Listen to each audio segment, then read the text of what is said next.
এক বছর আগে নতুন সরকারের শপথের পরই ব্যাংক খাত সংস্কারে নেওয়া হয় বড় পদক্ষেপ। শুরুতেই ১ ডজনেরও বেশি বাণিজ্যিক ব্যাংকের পরিচালনা পর্ষদ ভেঙে দিয়ে দেয়া হয় কঠোর বার্তা। সংস্কারের জন্য গঠন করা হয় একাধিক টাস্কফোর্স। অনুমোদন হয়েছে ব্যাংক কোম্পানি আইনেরও। তবে দুর্বল ব্যাংকগুলোর একীভূতকরণ প্রক্রিয়া আটকে আছে এখনো। রিপোর্ট করেছেন Masum Miah. Furniture just smarter, JMG furniture. যে কোনো দেশেই ব্যাংক ব্যবস্থা হলো অর্থনীতি কর্মকাণ্ডের প্রাণ, কিন্তু আওয়ামী লীগের ১.৫ দশকে গুরুত্বপূর্ণ এই খাতকে বেছে নেওয়া হয় অনিয়ম, পাচার, লুটপাট আর স্বজনপ্রীতির প্রধান মাধ্যম হিসেবে। রাজনৈতিক ক্ষমতার অপপ্রয়োগ করে যাতে জড়িয়েছিলেন সরকারের শীর্ষ পর্যায়ের লোকজন, এমনকি বহু কর্মকাণ্ডে সম্পৃক্ত ছিল সে সময়ের প্রধানমন্ত্রীর পরিবারও। অথচ সবকিছু জেনেও নীরব দর্শকের ভূমিকায় ছিল নিয়ন্ত্রক সংস্থা বাংলাদেশ ব্যাংক।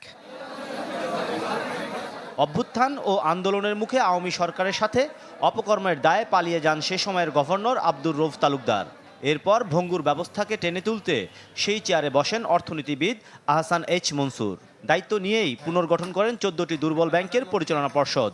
এরপর ধীরে ধীরে সামনে আসে পুরো খাতের করুণ এক চিত্র। তবে ব্যাংক নির্বাহীদের দাবি, গেল ১ বছরে সুশাসন ফিরেছে দেশের ব্যাংক খাতে। সেন্ট্রাল ব্যাংক দেখেন ওরা কিন্তু খুব বেশি, ওনারা কিন্তু স্পেসিফিক কিছু এরিয়া নিয়ে কাজ করেছেন, অ্যাসেট কোয়ালিটি কাজ করেছেন, ব্যাংকগুলো হেলথ নিয়ে কাজ করেছেন। সবচেয়ে বড় জিনিসগুলো যে plundering of the money got stop. তার জন্য কিন্তু দেখছেন আপনার ওভারসিজ যে আগে যে টাকা যে হুন্ডি হতো সেটা কিন্তু না হওয়াতে কিন্তু ওভারসিজে কিন্তু ডিমান্ডটা কিন্তু কমে গেছে অন ফরেন কারেন্সি। দায়িত্বের অল্প সময়ে ৩টি বিশেষ কমিটি গঠন করা হয় ব্যাংক ব্যবস্থার সুশাসন ও চুরি যাওয়া সম্পদ উদ্ধারে, যার মাধ্যমে গতি পায় কোম্পানি আইনের পরিবর্তন, অনুমোদন, ঝুঁকিপূর্ণ ব্যাংকের সম্পদ মান মূল্যায়ন সহ নানা বিষয়। এমনকি দেশের ভেতরে থাকা ঋণ খেলাপিদের সম্পদ বাজেয়াপ্তকরণের কাজও শুরু করা হয় গেল ১ বছরে, যদিও সেসবের সুফল নিশ্চিত হয়নি গ্রাহক পর্যায়ে। বর্তমান গভর্নর স্যার কেন জোর গলায় বলতে পারছে যে অমুক অমুক ব্যাংক আমরা মার্চ করে ফেলবো? কারণ তার আইনি সাপোর্ট তার আছে। অতএব ব্যাংক রেজুলেশন অর্ডিন্যান্স করাটাই সবচেয়ে বড় সাফল্য। কিছু কিছু জিনিস আছে খুব দ্রুত দৃশ্যমান হবে না, কিন্তু ভিতরে ভিতরে কাজ চলছে। আমরা যেটা বলে আসছিলাম যে একটা এক্সিট পলিসি আপনারা করেন না কেন? এক্সিট পলিসি করা থাকলে তখন মার্কেটে ঠিক করে নিতে আমার কতটা ব্যাংক লাগবে, কতটা নন ব্যাংক লাগবে।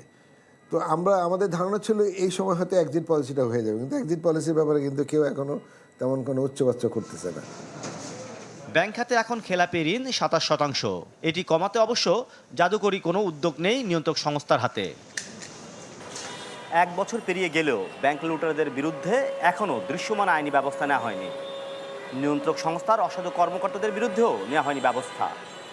তারপরেও ব্যাংকের অর্থ লুট বন্ধ করা বর্তমান সরকারের অন্যতম সাফল্য বলে মনে করছেন বিশ্লেষকরা। মাসুম মিয়া, চ্যানেল 24, ঢাকা।